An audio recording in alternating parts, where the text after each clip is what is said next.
Just last week, I complained that we don't get enough arcade-style racing games. We get even fewer of? That's right, I'm talking about water-based speedsters in the style of Wave Race. Outside of a couple Hydro Thunder games and Riptide GP keeping the genre alive, I'm having a real hard time remembering the last great watercraft racing game. Perhaps that's why I was hopeful that Rubberduck Wave Racer might have what it takes to shine one of those big old spotlights on this style of racer. Is this newest duck-filled game the next wave race? Or does the genre once again drown after getting sucked down a whirlpool? That's what I want to find out when I review Rubberduck Wave Racer. Rubberduck Wave Racer is the newest title in a long line of bare-bones racing games made by indie developers. This one comes to us from Join Dots, which is the exact same company that gave us Renzo Racer in 2022 and Emoji Kart Racer earlier this year. Two perfect examples of this trend.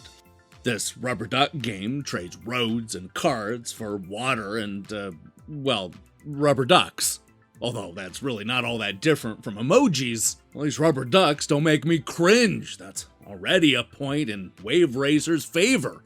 The thing about rubber ducks is that they don't come with any baggage or preconceived notions. Outside of floating on water, you don't really have many expectations when you think of rubber ducks. Does it make sense that a rubber duck can exceed 40 or maybe 50 miles per hour? No, not really. They don't have a motor and they're not moving. But who cares? I can go with the idea of seeing different rubber ducks battle it out to come in first, especially if we're treated to a bunch of zany levels and water-themed power-ups.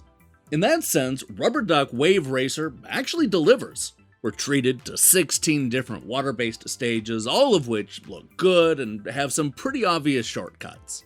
There's actually a really nice variety of locations in this game, ranging from stages that are themed around delicious desserts, to a simple wish fountain, to a water park full of cute alligators. We visit ancient temples, Middle East pyramids, and even a spooky Halloween stage. And look, we're just scratching the surface of all the fun locations you can race here. The game also gives us a series of water-based items that you can deploy to fight against the competition.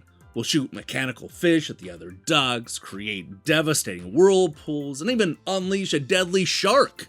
While there's nothing especially unique or original about these items, I definitely appreciate that they modeled them around the theme. It's one of the first things that most developers overlook. From that perspective, Rubberduck Wave Racer's already way ahead of the competition.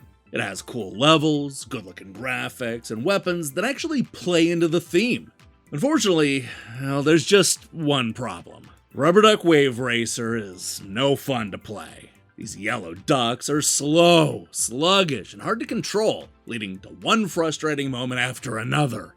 The truth is, I could probably spend an hour picking apart all the problems with the gameplay. But for brevity's sake, I'm just going to focus on some of the most offensive problems.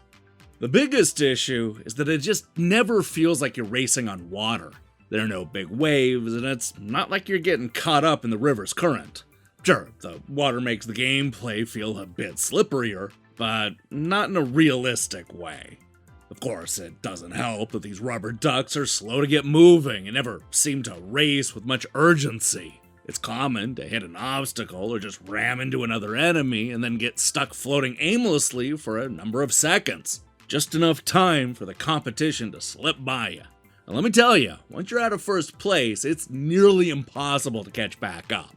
It's also worth mentioning that the stages are constructed using invisible walls, something you're going to ram into over and over and over again. The problem you're going to run into is that a lot of the ramps have speed boosts that just shoot you right at an invisible wall, which of course usually results in your duck getting turned around and upside down and just crashing. This happens constantly, and it's all because of those damn ramps. Who thought that was a good idea? Look, even though I wasn't a huge fan of the gameplay, I still had no problem winning the tournaments and unlocking all of the bonus material. As a bare-bones game, your options are limited to 4 different tournaments, each with 4 levels to race, and a single track mode that is exactly what it sounds like. The good news is that you can play all of these modes with up to 3 additional friends, assuming that your friends are in the same room with you. Sadly, there's no online multiplayer support.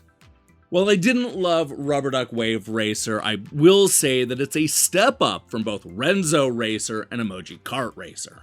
It doesn't have enough characters to choose from, the gameplay isn't very good, and the water doesn't feel realistic. But hey, at least it made good on its theme and has a bunch of fun water-based weapons. No, that's not enough to get me to recommend Rubberduck Wave Racer, but it does give me a glimmer of hope that the developer will eventually get it right.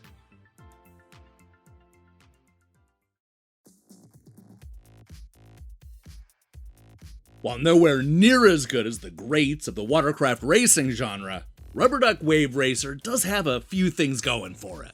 There's a racing game that makes good use of the water theme by giving us cool weapons to deploy and 16 great water-based stages.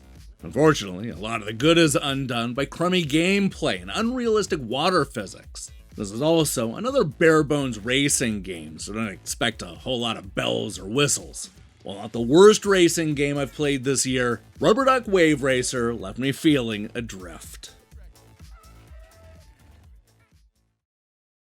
Hey, thanks for watching our review. If you liked what you saw here, then you should know that we post new reviews and features almost every day.